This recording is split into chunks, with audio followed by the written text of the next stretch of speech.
Last week was the worst ever week I've ever experienced in Warhammer, and I once lost 5 games in a row all on the same weekend. But believe me, this was worse. And it has led me to a dark revelation about what Games Workshop have been secretly up to over the last year. This is pretty terrifying, and I think it spells disaster for the future of Warhammer. But to explain why, first we need to talk about what Games Workshop just revealed and how it has absolutely screwed over a lot of players, including me. So for context, Games Workshop had a live stream event recently where they showed off a ton of new models. Horus Heresy got some, frankly, awesome reveals, and then there was Warhammer 40k. And for Warhammer 40k, we got, well, alright, so there are 2 armies slated for an update next. Sisters of Battle and Genestealer Cults. Both happen to be the armies that I've been focusing on for 10th edition. So pretty busy summer for me, right? Well,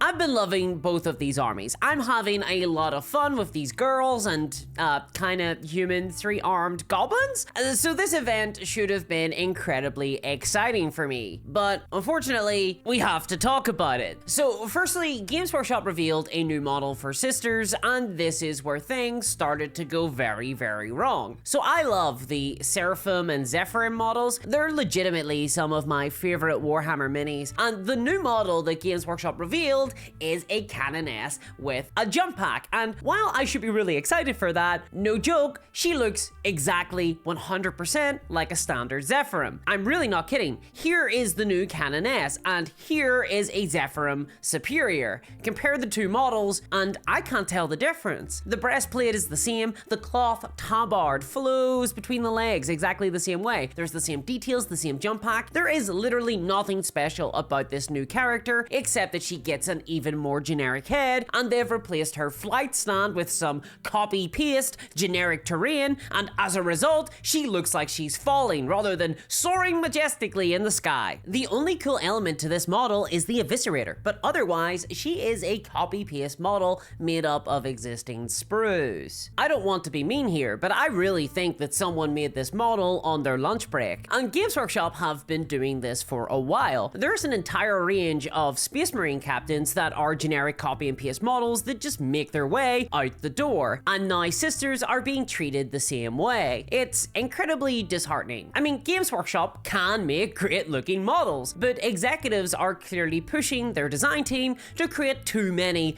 too fast, and this is the result. And what makes this even worse is that it's being sold in a giant expensive army box, probably going to cost something like £135, and it comes filled with 15 more Zephyrim models. They have themed this box as a flying army, I guess. I mean, it's a very specific theme, but wait, no, it's not a flying army, because they've just stuck an exorcist in here too. You know, the slow lumbering artillery unit, because they just needed to make up the points to justify the price. This was all a bit of a lazy disappointment, and I don't often call Games Workshop lazy, but in this case it fits. This is the definition of a filler model, just performatively done because something has to come out. It's incredibly disappointing, barely worth the plastic, honestly. Just buy the Zephyrim box and kit bash your own. I mean, that's what everyone else is doing, because buying this model feels like a scam. Speaking of which, my other army, Genestealer Cults, hurrah!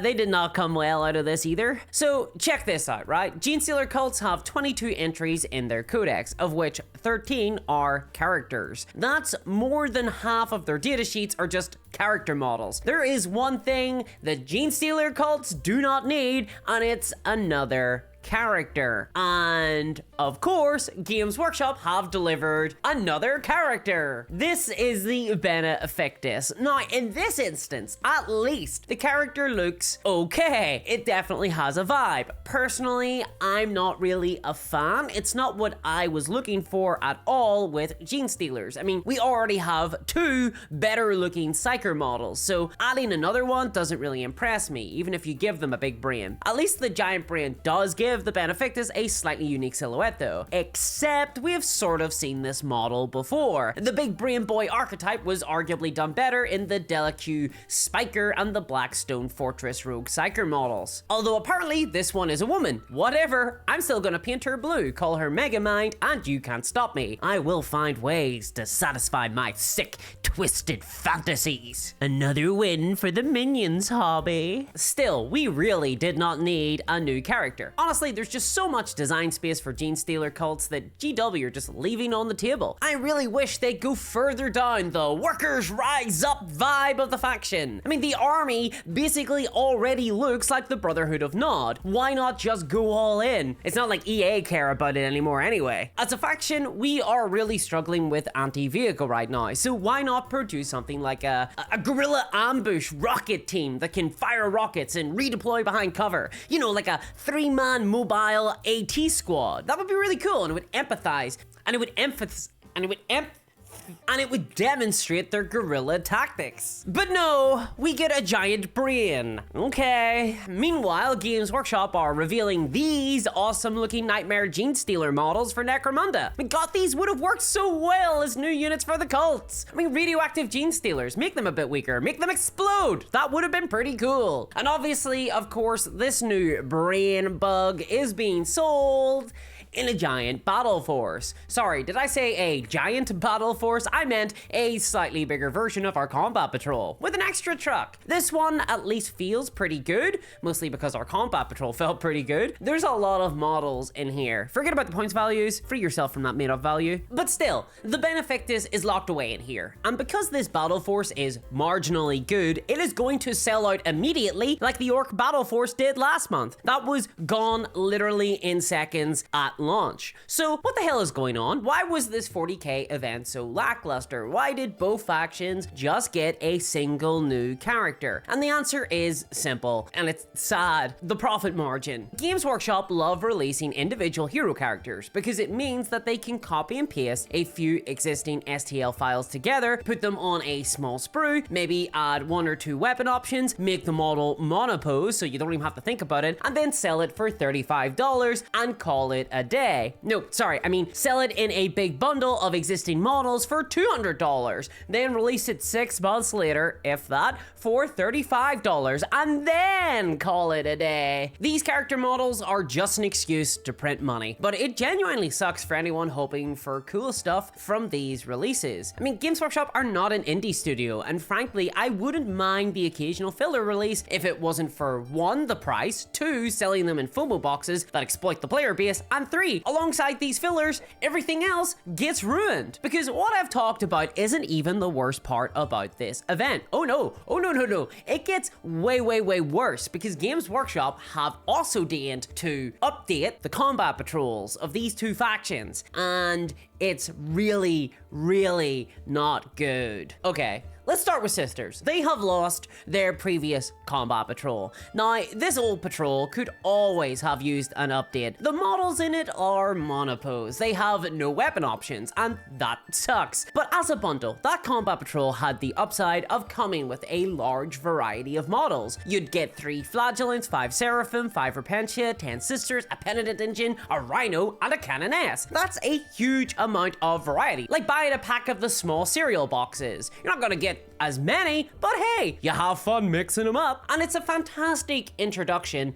to the faction. You could pick up one of these combat patrols and get a feel for how Sisters play, or how cereal tastes. I'm hungry. Do you want to go down the Deep Strike Seraphim route? Well, you get a bunch of those. Or focus on the Ecclesiarchy with the Penitent Engine and the Arco Flagellants. Or try out the blobby Sisters Only Canoness and Battle Sisters. Genuinely, this box is a fun time and just gives a little bit of smidge of everything. And then we learned that it's being replaced by this thing, this new combat patrol, and it's abysmal. There's no other word for it. 10 Battle Sisters, 1 Canoness, 10 Arco Flagellants, and 5 Sacrosancts. This does not feel good. There's no vehicle in here, no centerpiece, nothing exciting at all. It's a massive drop in miniatures. I mean, there's 26 miniatures in each box, but one contains 2 vehicles, the other doesn't contain any. And taken as a whole, there's just no discount at all in the new combat patrol. I mean, okay, sure, you basically get a free Canoness, but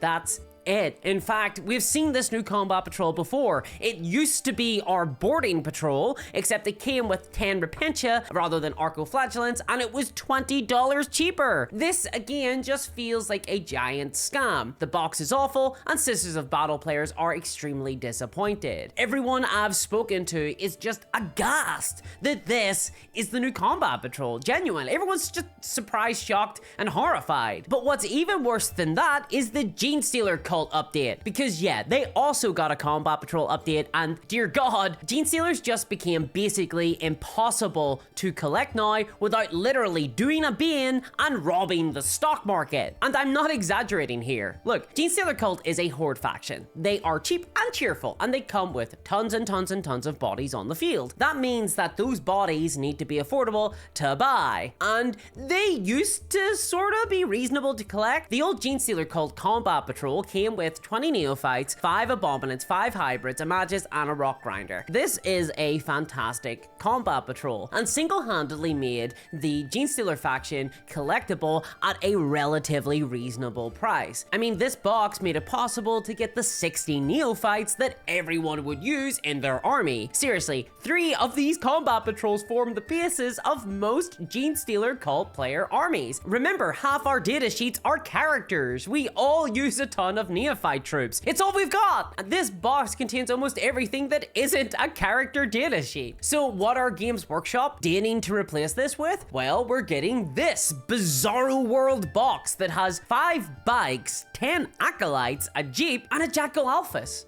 What the fuck? There's no neophytes in here. Who's gonna want this? I mean, sure, okay, the models look cool. Ridge Runners and Jackals genuinely fuck, but why are they in here? This is such a niche collection of models, and it's becoming our new combat patrol, and it basically means that the Gene Stealer cults will be impossible to collect going forward. This feels like it was designed for people who have already bought 3 copies of the previous combat patrol and are now looking to dip their toes into a biker gang for some reason. This new combat patrol is not one that you'll want to buy 3 times. This isn't even one that you might want to buy once. What a downgrade. I genuinely think that this combat patrol is going to cut the potential player base size of Gene Stealer cults literally in half. That's 3 whole people who won't be able to play now. And if you notice something, there's a little dark secret to both of these combat patrols. Yes, that's right, they're getting smaller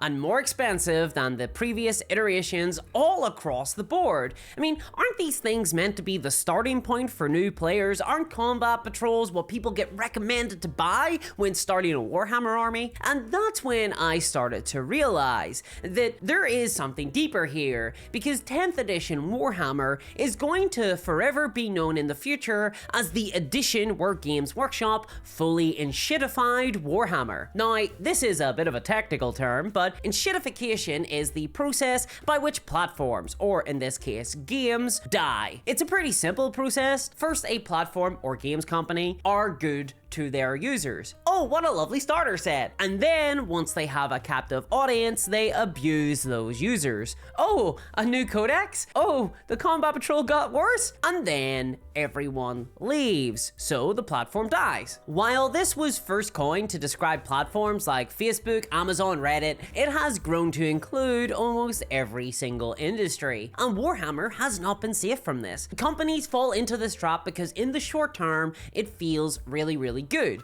Oh yeah, let's push for more money. And it works. It does make more money. Warhammer is making a lot of money for Games Workshop right now, but it's only gonna work for a while. Right now, Games Workshop are making their money from a big wave of new people who entered the game during COVID. There's a lot more Americans that have joined the Warhammer franchise, and that number might keep growing for a little bit, but squeezing that group with worse products and price increases could be disastrous if there's not another cohort of new users ready to replace them in the background. And attacking combat patrol value is especially dangerous for Games Workshop, because that is genuinely where most people start with the game. It's the first real value acquisition for a faction that you want to play if you just don't pick up a starter set, and it makes 2,000 point armies a little bit more attainable for lots of people, especially Gene Stealer cult faction players. And yet Games Workshop are busy remaking combat patrols to be smaller, less interesting, worse value, and increasing the price. Sisters of Battle and Genestealer cults aren't alone here. Every single army update in 10th edition has come with a combat patrol update, and most of the time, they get way worse. For example, the Space Marine combat patrol was updated at the start of 10th, and this should have been a massive warning sign to all of us because it is really bad. Games Workshop have the gall to advertise this combat patrol as containing 13 miniatures, which is extremely cheeky because you actually only get 12 miniatures in this thing. You get 5 Flamey Marines, their scientific name, 5 Terminators, a captain, and a librarian. That's 12. That's strange. Oh, that's right. There's a bonus teleporter Homer. I mean, sure, okay, but are we really gonna count that? I mean, even worse, the box set itself is literally a scam. Firstly, it comes with barely any discount. Like, you save about £10. That's not enough to buy a single character. The starter set offers way more value, and after the incoming price increase that we know is coming, there won't even be a saving on this thing. Likewise, the Adeptus Mechanicus got a terrible box update in 10th. The Necrons got really screwed over with a terrible update. The latest one, the Orc Combat Patrol, is earth-shatteringly bad in so many ways. It went from a box filled with core troops, a Death Dread, a helicopter Orc boys, and transformed into a feral orc box. Like, what the f? This isn't even an orc combat patrol anymore. It's a beast snagga patrol. This is useless to most players, and it was that box release that sealed it to me. There is a terrifying reason for these changes. It's simple. In this new world of Warhammer and shitification, the role of combat patrols have changed. They aren't being designed to make it easier to buy into Warhammer 40k anymore. They're being designed to shift obscure models that people don't typically buy. That's why the new Sisters Patrol has Synchrosects in there. They're notoriously bad and not very popular. It's why the Genestealer cult box is filled with jackals, and why the Orc box is just beast snaggas. When looking through the list of all the combat patrols, it's clear which ones are good and which ones are terrible. And it's almost uniformly the combat patrols that haven't been replaced yet for 10th edition, which are good. Which means that as they all get replaced, Warhammer is going to get even more expensive. This is shrinkflation. This is enshittification. This is the new Warhammer. And I think we need to take a stand against it. I don't think that this is the right direction. I think it's a total mistake. Games Workshop have never been more profitable. It makes no sense for them to be shrinking down the boxes and increasing the price. Ultimately, it's just not healthy for the game. And if you want to help me get this message out, subscribe to the channel or support me on Patreon at patreon.com/discourseminiatures for bonus videos, streams, fun community, and a free war game. And a massive thanks to my patrons, especially CryptoKev. I'll catch you all next time. Bye-bye.